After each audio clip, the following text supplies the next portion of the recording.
Assalamualaikum warahmatullahi wabarakatuh. Saya Evita Mala, mahasiswa PJJPAI UIN Siber Syekh Nurjati Cirebon, kelas A 32 dengan nomor induk 2281131599. Nah, untuk pertemuan kali ini saya akan mereview materi ke-12, yaitu tentang pendidikan masyarakat. Menurut secara umum, masyarakat ini adalah manusia yang hidup bersama, bergaul dalam waktu yang cukup lama, dan juga sadar bahwa mereka merupakan satu kesatuan. Dan juga yang terakhir merupakan suatu sistem bersama.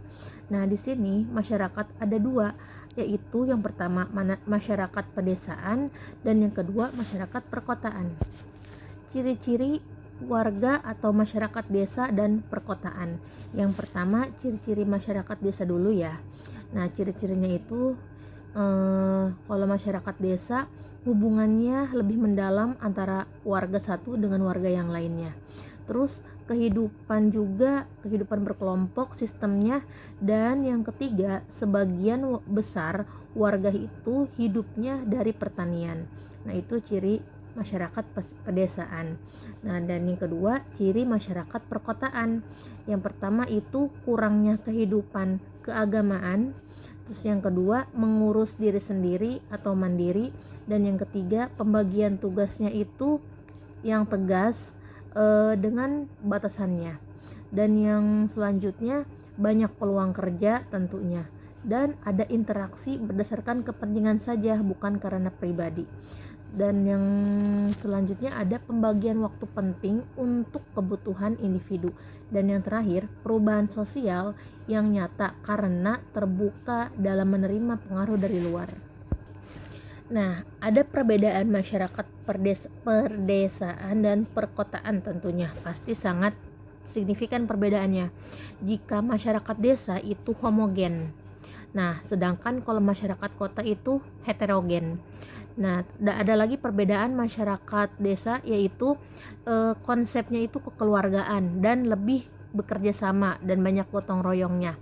Tetapi kalau masyarakat kota itu konsepnya pengandalan diri dan kelembagaan. Jadi tidak terlalu banyak gotong royongnya atau sistem rukun warganya seperti itu.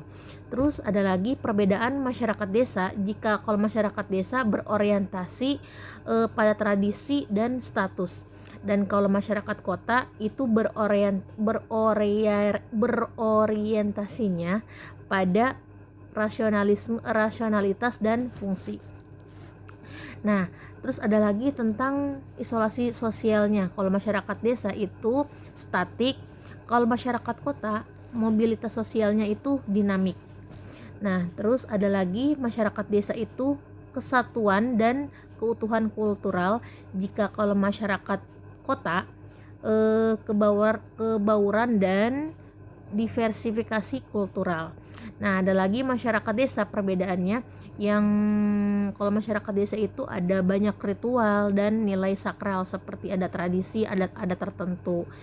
Tuh, kalau di kota itu lebih birokrasi fungsional dan nilai sekuler. Jadi lebih bebas lah kalau di masyarakat kota mah, jadi nggak terlalu ada harus adat ini.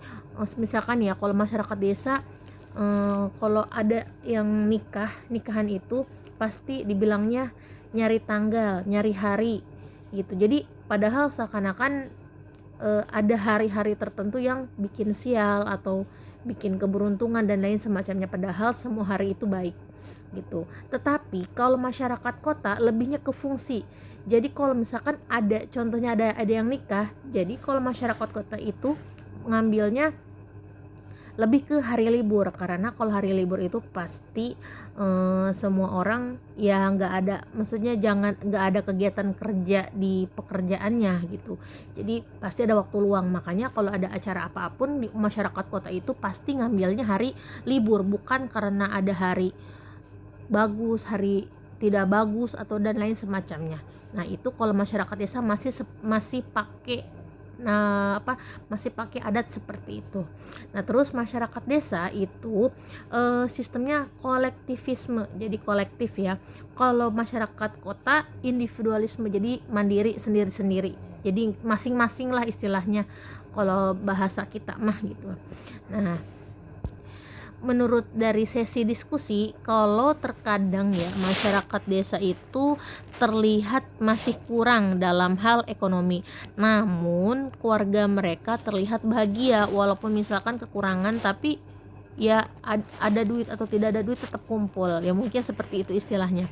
Dan di sisi lain dapat dilihat bahwa kebanyakan anak yang broken home itu berasal dari masyarakat kota. Nah, jadi maaf ya, bukan masalah mempermasalahkan yang orang broken home, tapi biasanya kalau yang anak broken home itu ya memang kebanyakan dari orang kota gitu ya. Bukan karena ya, bukan biang masalah ya, cuman ya rata-rata seperti itu. Mungkin entah karena masalah pekerjaan orang tuanya gitu, jadi atau perceraian atau hal lain, makanya menjadi anak yang broken home. Nah, di sini adakah hubungan antara pekerjaan dengan kebahagiaan dalam keluarga? Menurut saya pekerjaan sebagus apapun itu, sehebat apapun itu tidak menjamin kebahagiaan.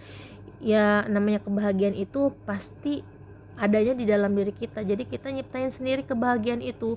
Terkadang kita bisa kumpul dengan keluarga walaupun dengan keterbatasan materi dan semacamnya, tetapi nggak tahu kenapa saya merasanya kayak lega gitu. Jadi lebih lebih senang, lebih tenang jika melihat keluarga sehat-sehat dan bisa berkumpul walaupun misalkan hanya sebulan sekali makan-makan dan lain semacamnya dengan menu yang sederhana. Itu saja sudah cukup daripada banyak uang tetapi tidak ada waktu sama sekali untuk keluarga, seperti itu.